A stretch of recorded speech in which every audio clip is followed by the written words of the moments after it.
So I guess that's confirming the sale of the slave to David Lambert, which is one of the earliest settlers in Wilton. Surprised they didn't cancel that.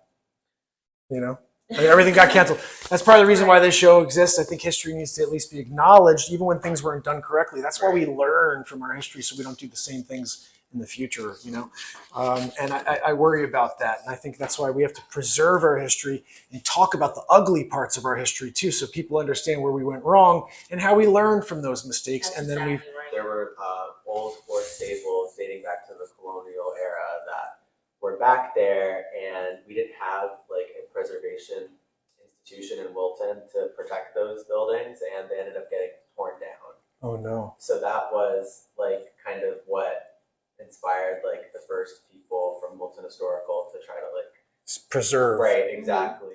Yeah, it's almost like we were talking about with just even canceling anything from the history. Just like one thing was taken away and you have a photo that shows it. And now it's like, look, this is the reason why we exist.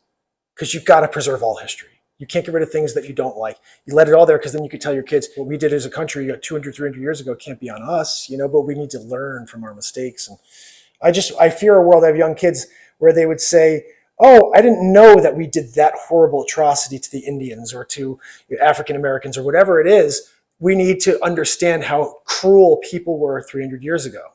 And that's how we learn to never do it again.